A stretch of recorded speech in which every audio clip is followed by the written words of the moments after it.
This is long bone immobilization with a SAM splint. We're going to be using the sugar tong method, and my patient here has a left forearm fracture. So for bone fractures, we want to immobilize from joint to joint.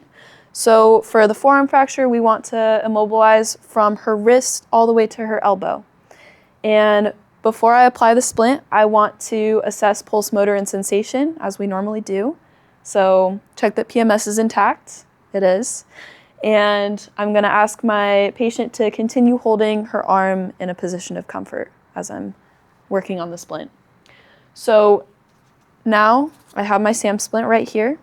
We're going to size this on the unaffected arm because I'm going to be manipulating it, bending it, and I don't want to cause any pain for the patient. So I'll step over here. Can I use your arm, your unaffected arm? Thank you. Okay, so we want the hand to be in a position of function. So I'm going to roll this up a little bit so that her hand can rest over the curve. And for the sugar tong splint, which is especially helpful for a forearm fracture, it's going to come up and around, and it should be long enough so that it reaches past the wrist. So I can even roll this up further because we have more space. And it still reaches the wrist, so I know that the splint is long enough. Now I'm going to start molding the SAM splint, and this gives it its integrity. And then I'll mold the top, and it'll fit a little more snug around the arm this way too. So I'm going to test this out and bend it around. Is that uncomfortable? No. Okay. Okay. So that is about the shape we want our splint to be. I'll remove this and bring it over back to the affected arm and ask her to put her arm in. Okay, and now I will use 4x4s to pad the voids in the arm and in between the SAM splint. So anywhere where there's a gap. So behind the wrist, there's a lot of voids. So we just put a bunch of 4x4s in there. And along the forearm, we will pad the voids. And up here or down here. Once that is all padded and is comfortable for the patient, we are going to begin wrapping it with gauze. So take the gauze, have this end facing outwards, and then roll backwards so that it rolls out easily. We'll wrap around the hand and keep wrapping around. We want it to be secure, but not too tight because we don't want to constrict at all. And we'll go up the forearm. Continue going up.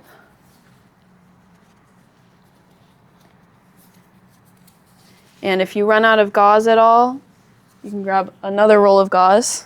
Just continue. And we want to go around the elbow. So in order for it to be secure, I'll go around a couple of times. And then back up towards the wrist. There we go. And then when you're happy with that, you can tuck that in. And now that it's all secure, we're going to reassess pulse, motor, and sensation. So as you can see, there's a lot of gauze in the way, so you want to make sure you're able to poke your fingers through the gauze in order to reach the radial pulse. So I can feel the radial pulse, and then I'll ask her to wiggle her fingers. So that is motor. And then sensation, can you close your eyes? What finger am I touching? My thumb. What finger am I touching? My pinky. Now that we know that PMS is intact, I will begin applying the sling and swath. So here is a triangle bandage, and that can be turned into a sling by tying this corner, or the shortest end of the triangle. We can tie a knot, and your elbow, or the patient's elbow, is going to rest right in front of the knot right here. So we'll place that around the patient. And then it will tie like this up behind her head. And make sure that as you're tying it, you're not putting it right on the back of the neck, because then the knot will create a lot of pressure on the back of the head.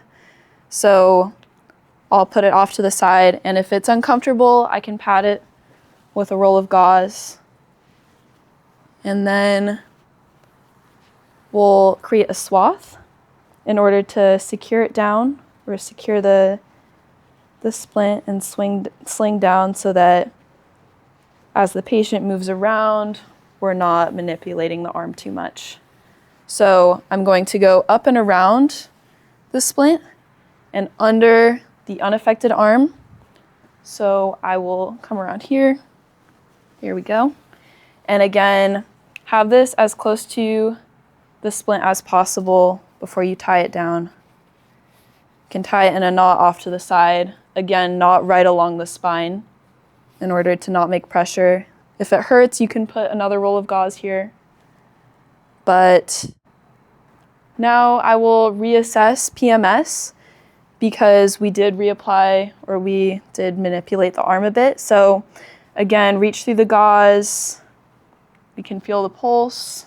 Can you wiggle your fingers? Okay. And close your eyes. What finger am I touching? My index finger. And what finger am I touching? My thumb. Okay. And that is Sling and Swath.